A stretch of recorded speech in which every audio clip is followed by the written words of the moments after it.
Samarâtre l'a épousée à un pauvre paysan du village, sans savoir qu'il était un riche PDG, à la recherche de la femme parfaite. Partie 3. Les premières rencontres dans la cuisine, Fred se montre insistant, multipliant les compliments déplacés sur la beauté de Ogechi.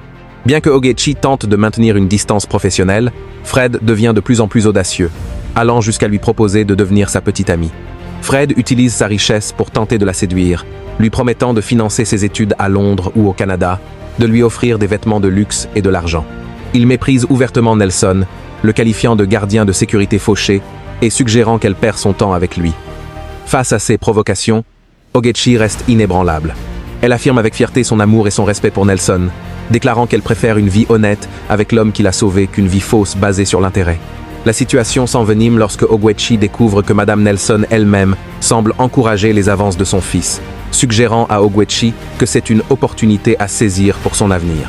Blessée par cette trahison de la part d'une femme qu'elle respectait, Ogechi réagit avec une dignité remarquable.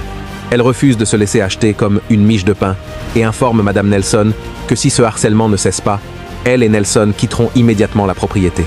Sa loyauté envers Nelson est absolue, prouvant que son cœur n'est pas à vendre. De retour au quartier des garçons, Ogechi trouve Nelson calme, mais une surprise l'attend sur la table. Une somme d'argent considérable. Nelson explique qu'il a économisé chaque centime pour ses rêves d'entreprise, mais qu'il souhaite désormais tout donner à Ogechi pour son université, ému par la façon dont elle l'a défendu contre les provocations de Fred. Ogechi, refusant de sacrifier les rêves de son mari, propose plutôt d'utiliser cet argent pour louer un logement indépendant et lancer une affaire ensemble.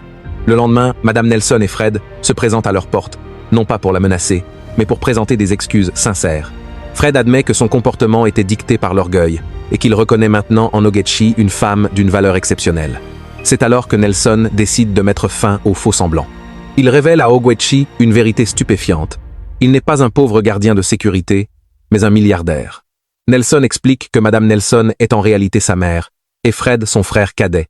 Il avait choisi de vivre dans la pauvreté apparente pour tester la sincérité des sentiments des gens à son égard, ayant été trop souvent déçu par des femmes intéressées par sa fortune. Ogechi, bien que choqué par ce mensonge, pardonne à Nelson en plaisantant sur la dette qu'il a désormais envers elle. La vérité éclate au grand jour. Ogechi a passé le test de l'amour véritable sans même le savoir. La nouvelle de la richesse de Nelson se répand jusqu'au village de Fando. Papa Dabson, dégrisé par l'appât du gain, tente immédiatement de reprendre contact avec sa fille, demandant pardon et essayant même d'envoyer la demi-sœur de Ogechi en ville pour profiter de sa fortune. Ogechi, faisant preuve d'une grande force de caractère, accorde son pardon mais impose des limites strictes. Elle refuse de les laisser entrer à nouveau dans sa vie, protégeant la paix qu'elle a si durement acquise. Les années passent et les promesses sont tenues. Ogechi termine ses études avec succès et devient médecin. Lors de sa remise des diplômes, Nelson est son plus fervent supporter, fier de voir la femme qu'il a achetée au village devenir une professionnelle accomplie. Ils emménagent dans une magnifique demeure blanche aux portes dorées, une promesse que Nelson avait faite pour compenser ses années de souffrance. Finalement, Ogechi annonce à Nelson qu'elle est enceinte de 3 mois.